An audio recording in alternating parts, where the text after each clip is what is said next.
దుబాయ్పై Iran విరుచుకుపడుతోంది. Tourist ప్లేస్లే టార్గెట్గా క్షిపణులు డ్రోన్లతో దాడి చేస్తోంది. ఇప్పటివరకు పశ్చిమాసియాలో ఇరాన్ భీకరంగా దాడి చేస్తున్న దేశం ఏదైనా ఉందంటే అది యుఏఈ. తాజాగా 57 అంతస్తుల హోటల్పై డ్రోన్ దాడి జరిగింది.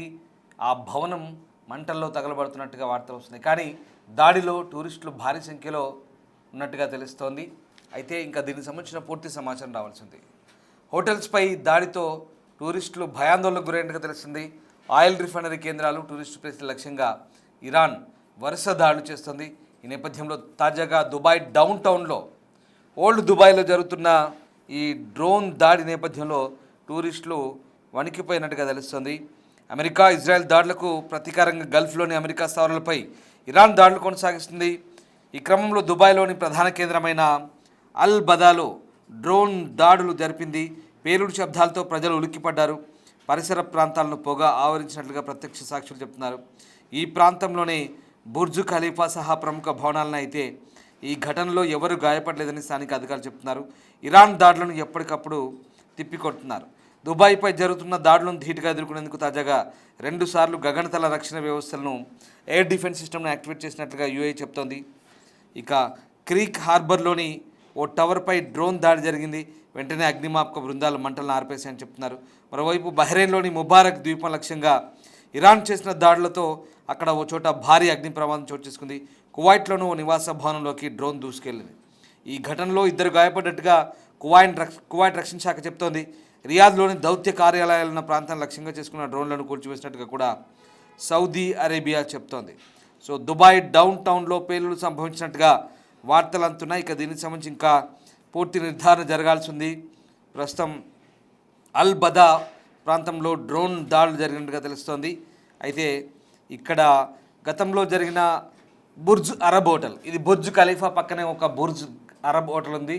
అయితే దానిపై జరిగిన డ్రోన్ దాడి, అక్కడ డ్రోన్ శకలాలు పడ్డాయి.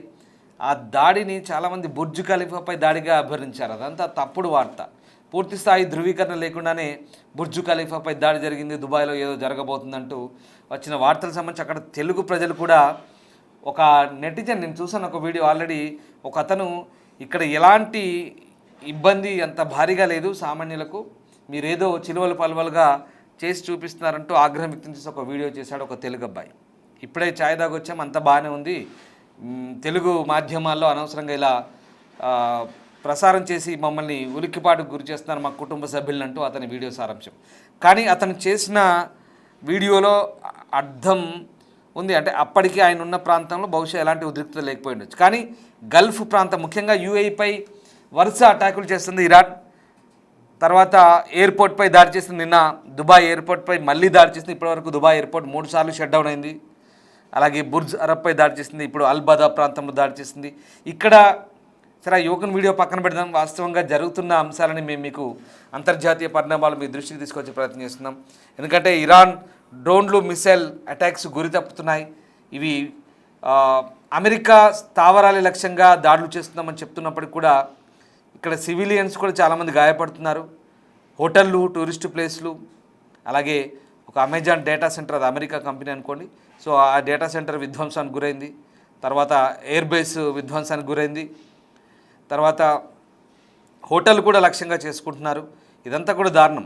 అంటే ఇక్కడ గల్ఫ్ దేశాలపై నైబర్స్ అండ్ కంట్రీస్ ఏవైతే ఉన్నాయో బ్రదర్ నేషన్స్ అని చెప్తూనే ఇరాన్ చేస్తున్న ఈ దాడులను ఇప్పటికే అటు యునైటెడ్ నేషన్స్ కూడా ఖండించిన. దాదాపు 130 దేశాలు ఈ ఖండనకు మద్దతు పలికాయి.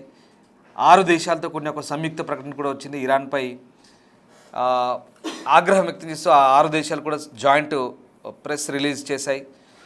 ఈ ఇరాన్ చేస్తున్న దాడులను వాళ్ళంతా కూడా ఖండించారు. వాస్తవానికి ఈ దాడులు సరైనవి కావంటూ కూడా వాళ్ళంతా విమర్శిస్తున్న పరిస్థితి. ఇక మరోవైపు ఇక్కడ మనం చూస్తున్న కొన్ని దృశ్యాలు, ఇది యుఏఈలో దృశ్యాలు, ఇవి యుఏఈలో జరుగుతున్న పరిణామాలకు సంబంధించిన దృశ్యాలు ఇవి. గల్ఫ్ ప్రాంతంలో ఉద్రిక్తతలు పెరుగుతున్న నేపథ్యంలో దుబాయ్ నగరంలో భారీ పేలుళ్ల శబ్దాలు వినిపించినట్టుగా కొంతమంది చెప్తున్నారు. డౌన్ టౌన్ దుబాయ్ ప్రాంతంలో ఒక పెద్ద పేలుడు సహా పలుసార్లు శబ్దాలు వినిపించినట్టుగా కొన్ని అంతర్జాతీయ మీడియా సంస్థలు చెప్తున్నాయి. ఈ ఘటనపై స్పందించిన స్థానిక అధికారులు చిన్న డ్రోన్ ఘటనకు సంబంధించిన పరిస్థితిని సమీక్షిస్తున్నామంటూ చెప్తున్నారు. ప్రస్తుతం ఎవరికి గాయాలైనట్లు సమాచారం లేదని, ఈ పేలులు అల్బదా ప్రాంతంలో చోటు చేసుకున్నాయని చెప్తున్నారు. ఇది డౌన్ టౌన్ దుబాయ్కి సమీపంలో ఉంటుంది. ప్రపంచ ప్రసిద్ధి చెందిన బుర్జ్ ఖలీఫా, దుబాయ్ మాల్ వంటి ప్రముఖ ప్రదేశాలు కూడా ఈ ప్రాంతానికి దగ్గరలోనే ఉంటాయి. సో ఎవరు ఆందోళన చెందాల్సిన అవసరం లేదు.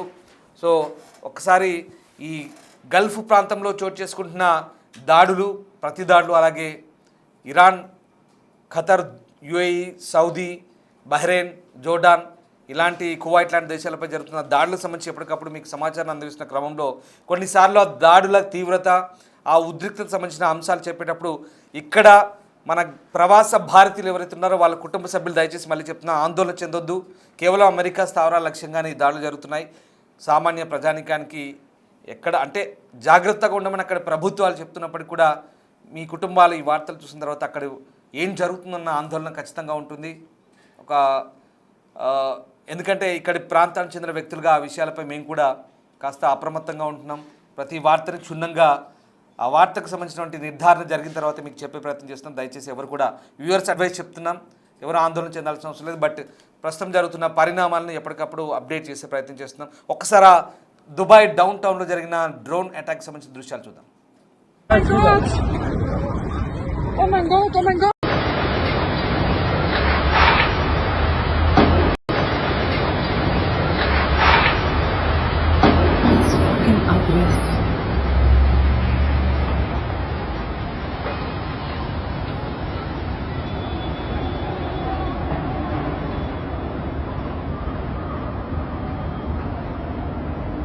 Apartment. It's all the debris. They've thrown someone's fucking suitcase out here. Pillows.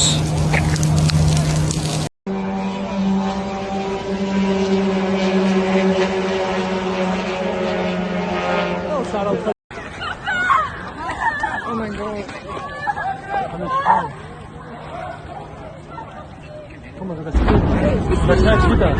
my god. Oh my god, oh my god.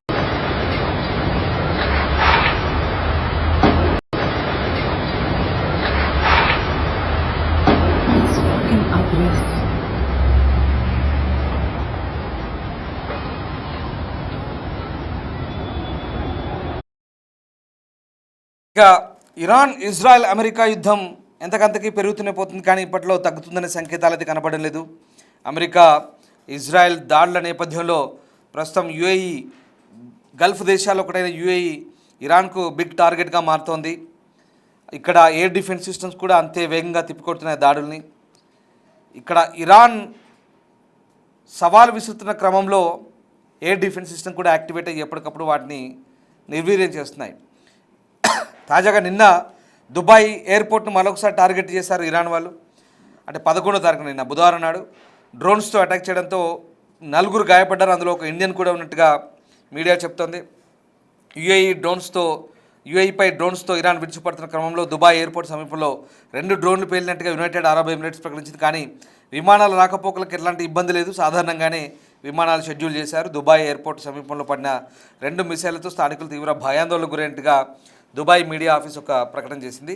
Dubai international airport ప్రపంచంలో అత్యంత బిజీగా ఉండే విమానాశ్రయం. It's busiest airport. గత సంవత్సరం 10 కోట్ల మంది ప్రయాణికులు ఇక్కడ నుంచి తమ గమ్యస్థానం చేరుకున్నారు. అలాంటి విమానాశ్రయంపై యుద్ధం ఆరంభంలోనే ఇరాన్ దాడులు చేసి మరోసారి టార్గెట్ చేయడం ఇక్కడ మనం గమనించాలి. ఇక ఇరాన్ దాడుల క్రమంలో మిడిల్ ఈస్ట్లోని చాలా ప్రాంతాల్లో అంతరాయం ఏర్పడుతుంది. మిసైల్, డ్రోన్స్ పడే అవకాశం ఉన్న నేపథ్యంలో మిడిల్ ఈస్టర్న్ ఎయిర్ స్పేస్లో కఠిన నిబంధనలు విధించారు.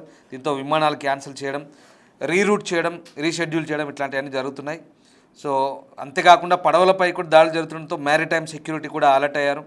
యుఏఈ కోస్టల్ యుఏఈ ప్రాంతంలోని యూకే మ్యారిటైమ్ ట్రేడ్ ఆపరేషన్స్ అంటే బ్రిటిష్ వాళ్ళది ఆగిపోయింది. అక్కడ ఒమన్ సమీపంలోని హర్మూజ్ స్ట్రైట్ జలసంధి మూతపడ్డది. ప్రపంచానికి 20% ఆయిల్ సప్లై ఇక్కడ నుంచే జరుగుతుంది, మనకు తెలిసిన విషయమే. సో రకంగా ప్రస్తుతం ఈ దాడులు అయితే కొనసాగుతున్నాయి. దుబాయ్ తీరానికి సమీపంలో కంటైనర్ నౌకపై దాడులు జరిగింది. సో మొత్తం మీద ఇప్పటి వరకు 24 మంది ప్రాణాలు కోల్పోయారు. మొత్తం గల్ఫ్ మీద అటాక్ జరిగిన సమాజం 28వ తారీఖు నుంచి ఇవాల్టి వరకు మొత్తం 24 మంది చనిపోయారు ఇరాన్ చేసిన దాడుల్లో. సో ఇక్కడ అమెరికన్ సైనికులు 7 ఉన్నారు, కువైట్లో చనిపోయారు మనకు తెలిసిందే. కువైట్లోని అల్ సలై ఎయిర్ బేస్లో జరిగిన దాడి అది. తర్వాత ఇక్కడ 11 మంది సివిలియన్స్ ఉన్నారు. అమెరికా ఇజ్రాయెల్ దాడిలో ఇరాన్ సుప్రీం లీడర్ ఖొమైనీతో పాటు ఉన్నతాధికారులు చనిపోయిన తర్వాత గల్ఫ్ ప్రాంతాల లక్ష్యంగా చేస్తున్న ఇరాన్ దాడుల్లో చనిపోయిన వారి సంఖ్య ఇందాక నేను చెప్పాను. ఇక గురువారం నాడు ఉదయం అంటే ఇవాళ దుబాయ్ తీరానికి సమీపంలోని పర్షియన్ గల్ఫ్లో ఒక కంటైనర్ నౌకపై ఒక ప్రొజెక్టైల్ దాడి జరిగింది. నౌకలోని సిబ్బంది అందరూ క్షేమంగానే ఉన్నారు. మరోవైపు బహ్రెయిన్లో కూడా ఇరాన్ దాడి కనిపించింది. అంతర్జాతీయ విమానాశ్రయం సమీపంలోని మహర్రక్ దీవిలో భారీ అగ్ని ప్రమాదం జరిగింది. మరోవైపు కువైట్లో ఒక నివాస భవనంపై ఇరాన్ దాడి జరగడంతో 2 గాయపడ్డట్టుగా అక్కడ డిఫెన్స్ చెప్తున్నారు డిఫెన్స్ అధికారులు. దుబాయ్ని రక్షించేందుకు యునైటెడ్ అరబ్ ఎమిరేట్స్ 2 సార్లు వైమానిక రక్షణ వ్యవస్థను యాక్టివేట్ చేసింది. మరో డ్రోన్ దాడి కారణంగా దుబాయ్ క్రీక్ హార్బర్ ప్రాంతంలో ఒక టవర్లో అగ్ని ప్రమాదం చోటు చేసుకుంది. అగ్నిమాపక సిబ్బంది వెంటనే మంటలను అదుపు చేశారు.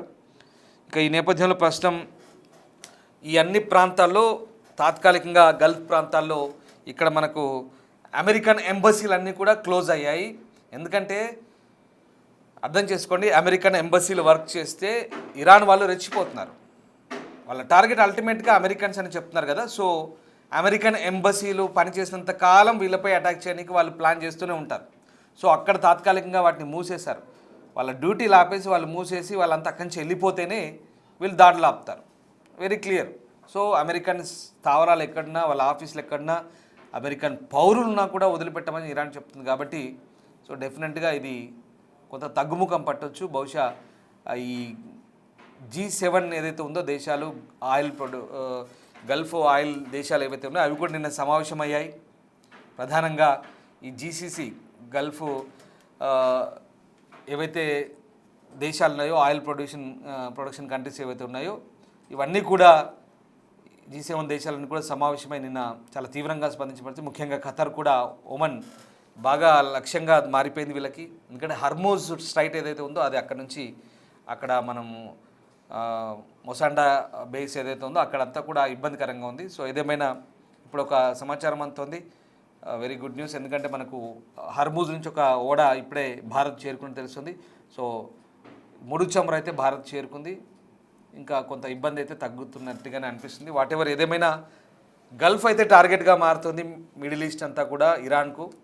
సో ఈ దాడులు, ప్రతి దాడులు ఎప్పుడవుతాయి అనేది మనకి ఇంకా తెలియని పరిస్థితి. అటు ఇరాన్ పై ఇజ్రాయెల్ అమెరికా దాడి చేస్తుంది, ఇరాన్ మాత్రం ఇక్కడ చుట్టూ ఉన్న గల్ఫ్ కంట్రీస్ని లక్ష్యంగా చేస్తుంది. ఒకటే ఒక రీజన్, ఇక్కడ ఏం లేదు, ఎవరు ఆందోళన చెందాల్సిన అవసరం లేదు. అమెరికా ఇజ్రాయెల్పై ఒత్తిడి తెచ్చే పనిలో భాగంగానే వీళ్ళు అటాక్ చేస్తున్నట్టు కనబడుతుంది. కానీ మొన్న క్షమాపణ చెప్తూనే మళ్ళీ దాడి చేస్తున్నారు. దానికి మరి వాళ్ళు కూడా ఏదైనా శృతి మించితే ఎవరు చూస్తూ ఊరుకోరు. కాబట్టి యునైటెడ్ నేషన్స్ కూడా హెచ్చరిస్తుంది, ఐక్యరాజ్య సమితి. ఇక ముందు పరిణామాలు ఎలా ఉంటాయనేది వేచి చూడాల్సిందే. Oh my God, oh my God.